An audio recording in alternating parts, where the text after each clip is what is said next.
Dan, I saw that little. You are in the broadcast on air. Doug Pagitt here, out of Minneapolis. Dan Deitrich, South Bend, Indiana, and Dora Rodriguez, from of Tucson. I think is where Dora is today. Dora, good to see you. Hey, this is going to be a Vote Common Thank Good you. Thursday short. So we're just going to do about 15 minutes here with Dora. Dora, it was such a pleasure to meet you as we were on our bike tour, talking about immigration along the border, and your own personal story and the work that you do at Salvavision is remarkable. And we're going to keep up with you and keep asking you to tell us and remind us what has been going on and what's happening right now, things that are going on. I love it that right now you are on grandma duty. I think that is tremendous, and we'd love to meet the little sweetie there with you as well. So we'll have a bunch of people jumping on and saying hello to us on the chat, so you might hear us referring to that as well. So Dora, remind us and tell people the important work that you're doing and what's happening right now. There's been a lot of, while immigration in this country feels stuck and stagnant and slow, there's always changes that impact those who are seeking life in this country, the protection of this country, and safety here. So tell us generally, the work that you do, but then what's happening right now down on our southern border there in Arizona and Mexico. Yeah. Good morning, everyone, and thank you so much for this amazing opportunity just to share what's happening in that southern border in Arizona. Yes, and you're right. Things change every day. Policies change every day, which affect directly to our asylum seekers. Right now, we are back to remain in Mexico order, which is very cruelty. It is inhumane because we have people in our border towns in Arizona and the whole border towns in the whole United States, as you guys witnessed in your ride when you were doing the amazing ride across the country. Things really has not changed. People are still waiting, and right now, if we have a group of asylum seekers who present themselves to the border and do it the right way, like people ask sometimes, well, that is the right way to go to the port of entry and ask for your right, which is to have a better life, to flee violence, poverty, climate change. But what's going on is that they are interviewed by a border patrol officer, and they are immediately returned back to Mexico border towns with a court date for 6 months. So what that means is that these families have to remain in Mexico border town, which we know that is a potential danger for our families.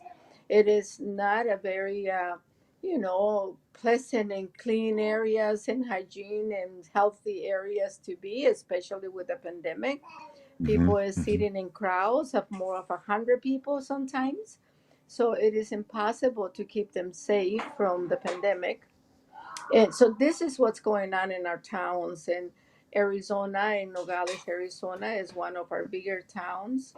um, Remain in that remain in Mexico, but Title 42 is still in full force, and that is a practice that was adopted by the last administration, which is nothing to do with immigration. Is health, uh, for the health department to implement that, to have large crowds to be together. So that gives the last administration a, they got it for in order to expose or report our brothers and sisters immediately. This, they get cut, then they get sent back right away to their not even to their hometown, but to Mexico, which a lot of our Central American uh, people, they're lost when they are Mm-hmm. deported in those remote areas in Arizona. So that's pretty much, we work every single day to provide. Like I tell everybody who comes along with me and help, I said, we need to be just a little light in the darkness. It Mm-hmm. is a lot of dark situations going on in our immigration policies and immigration issues. But we, as a humanitarian and brothers and sisters for these people, need to remain to be the light for them, even if it is by giving them a hot meal at our border towns, a Yeah. change of clothes, a place to shower. It's just to bring a little bit of dignity to our brothers and sisters. So that's what we do every single day in this area. If Yeah, we're such not in the important work. grandma Dora, duty, when we are making bags, we are visiting over there, we, writing emails, we're writing notes. I mean, it never stops, which is great. Dora, I wonder if you'd tell us a bit of the story. I had heard this from Kim and Clayton, who are part of our team, Pardon me? and I wonder if you'll Yeah. remind us of a story. Kim and Clayton told me they're part of our team making a documentary. They were with you on a day when Dan and I and if others weren't there, when one of the people who had been returned to Mexico had real severe damage to his feet, and at your clinic, you all cleaned up his feet and then donate and gave him some socks that had been donated by someone in I think New Hampshire because she purchased a pair of socks. Do you remember this story? And can you remind us of it? Because I think it's such a good news story to share about how Yeah. people can be engaged. Well, we have so many wonderful people from all over, and well, what happened is we were uh, choose by Bamba socks, which is they're amazing. I guess if you buy one, they give one to a charity place. So they gave us 5,000 socks, which we gave into our brothers and sisters in all the border towns around us. But the story about the person in New Hampshire is a high school student who wrote with her high school group letters for our migrants in arriving in our resource center, and each letter had 20 dollars to contribute to them. So it is just an amazing outreach, and then it touches your heart because you see, oh my goodness, it is a lot of good people. It is a lot of us. They are willing to open the doors to our brothers and sisters who are Mm. seeking safety. It is a lot of us, so it's Yeah, it amazing. is. And I just think it's so good at this time of year, especially for people to know that something like buying socks through a company like Bomba Socks, and then they sometimes you wonder what really happens to those. Well, in that case, they end up in your care, and you get them down to this migrant center on the Mexico side of the U.S. border for people who've been returned to Mexico to be able to care for a man's feet that are in such dire situation. Because when you lose your feet, boy, that does a lot.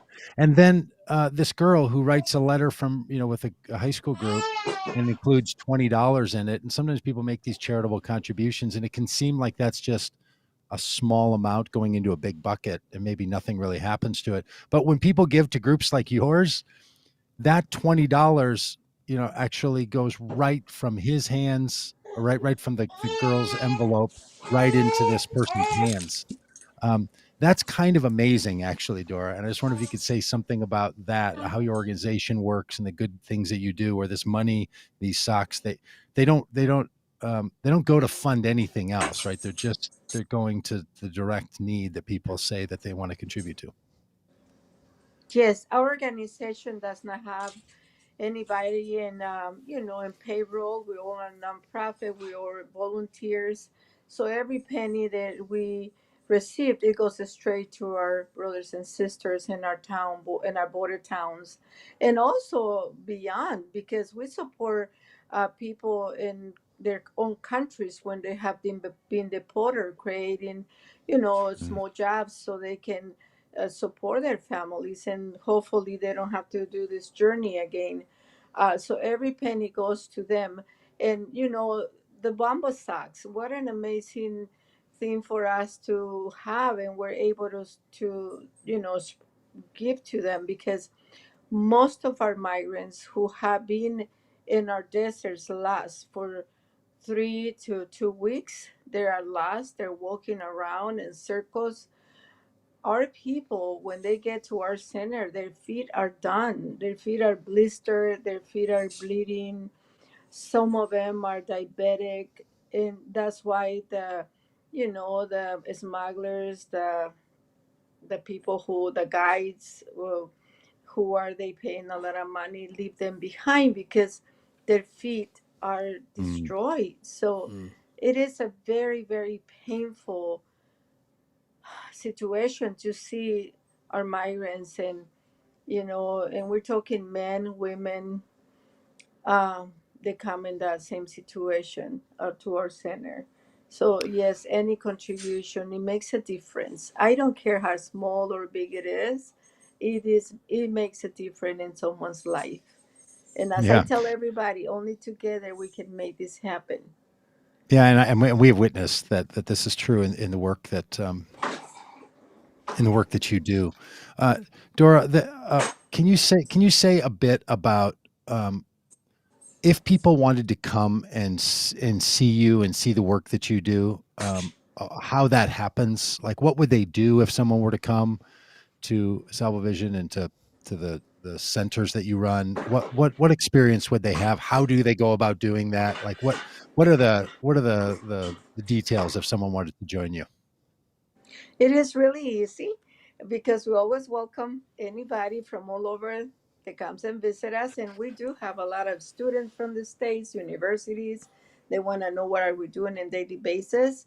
So people just have to write an email on our website, salvavision.org, and express their interest in connecting with us.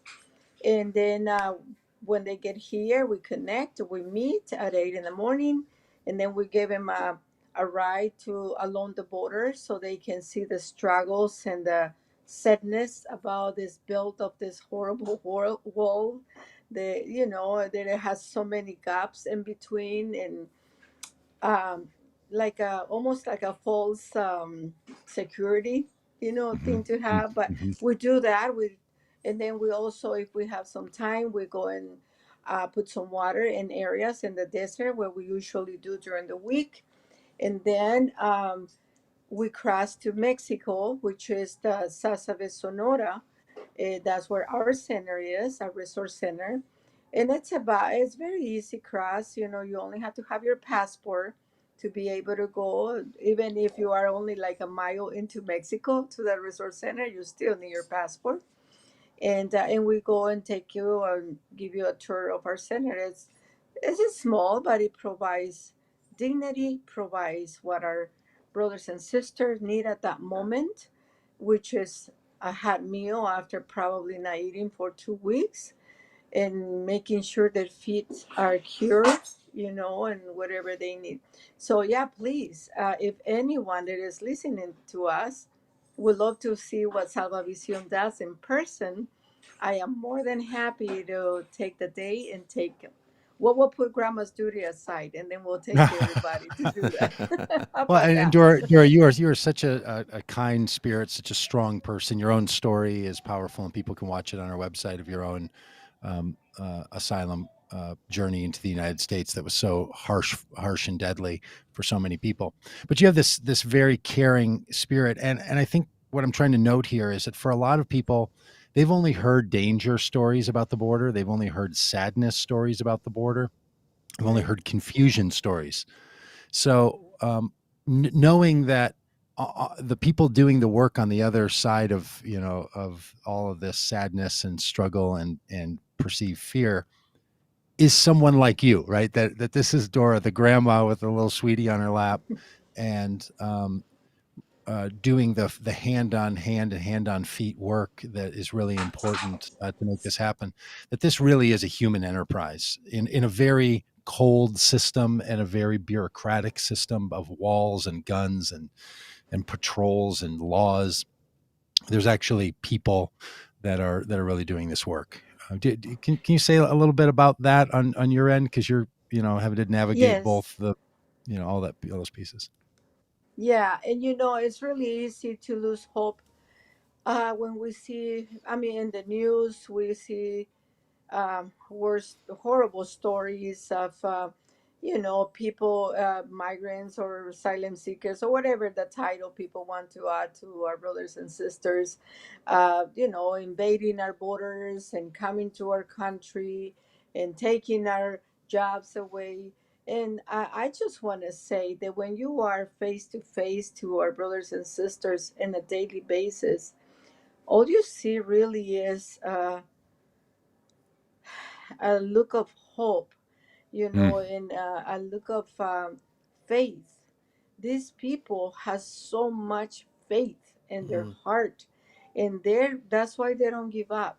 And the faith yeah. that drives them is, just to make it better for their families and to Yeah. flee violence. And they have the faith in their heart that is incredible. And as I tell Mm, people, really, when you're day by day in the struggle, walking their shoes with them, you're really receiving more than giving. You mhm. do receive in your heart. I can tell you enough how grateful I am to be in this journey with them, because Mm, some long time ago somebody handed land on me, somebody gave me a hand, and Mhm. it's been my turn to give it back, and I am No, so that's thankful beautiful. to do that. Yeah. Well, Dora, this is the Christmas season, the Hanukkah season, the light narrative season, right? We all talk about the light in the world, and in the Christian story, we tell the story of the birth of Jesus in this small, out of way place in a persecuted situation where he's been run out of town and there is no room in place. All of those stories carry over to all situations because it's such a human story, and it's Right. we're doing a bunch of plans with our grandkids and we're trying to take them to places to sort of have a real life experience that feels like Christmas, with reindeers and lighted nativity things or whatever. And that's all good because that's what you want to do. And then there's also this very real experience happening in so many places in our society, including on our border, where where that very story is being told on a daily basis that people can be involved in. And so we want to invite people to take that story, that Christmassy message, and to find their way, whether it's in January or March or next August or next November, to know Right. what you're doing and to find their way there. And I just want to thank you for your kindness and your generosity and your friendship that you've shown to us and the work that we're doing, and to so many of these people that are in these situations. It's just so good to be in this work with you. Yeah. Thank you, Doug. Thank you so much, really, for the opportunity. And and you're right, we had to keep being the light as much as we can. And hey, and I tell everyone we'll go to meet our brothers and sisters where they at. So I know they're in the shelters in the border towns. So this Christmas, our little ones are having piñatas, are having candies, are having little gifts, teddy bears, because we are gonna make that happen. And I Great. want to tell you, I am not alone. I have a whole army of wonderful volunteers behind us. And Tucson, Arizona is well known by a very strong humanitarian Yeah. community. We have amazing organizations. They are day to day working on this. So, it take a village, like it says, right? Well, Yeah. that's right. Well, send us some pictures and videos of all that, would you? And we'll be sure to I share those will. around with people who we know will want I to see them. will. We're having a wonderful party in our center this Sunday with piñatas and food and pizza. Love to see it. Kids wanted a pizza. And for folks that Hey, want to help support that Christmas fund, they can go to salvavision.org. Is that right? And send a Amen. little love your That's way. right. Yeah. So Yes, we really yes, and they encourage can people find to a do lot that. of good stories, and they can find some documentaries that are being done in there, and about stories about our resource center and our journey and everything. So I great. encourage everybody to visit us and just leave a note. If financially you're struggling, because we understand how we are right now, please send a prayer, create awareness, share with your communities what you heard. And that help us too, because we need the world to know how we are treating our neighbor. Yeah. Mm. She's very Well, thank you. poorly lady. Thank you, dear. Hey, Thank can we you. just say hi to the little sweetie there, to your little granddaughter Let me go and meet? grab her, okay? Oh, is she okay? Just a Yeah, I thought minute. she was still right there. All right, because nothing would be sweeter than just Hold saying on. hello to a little girl. Uh-uh. uh, Times like this. So, Dora, for all of you that don't know, she has her own story of coming into the United States in the 1980s, and people in her group died in the desert. You want to say It's a bye? powerful story. You can find it in the places where you find the vote common good material on our website, on YouTube, and on our Facebook pages.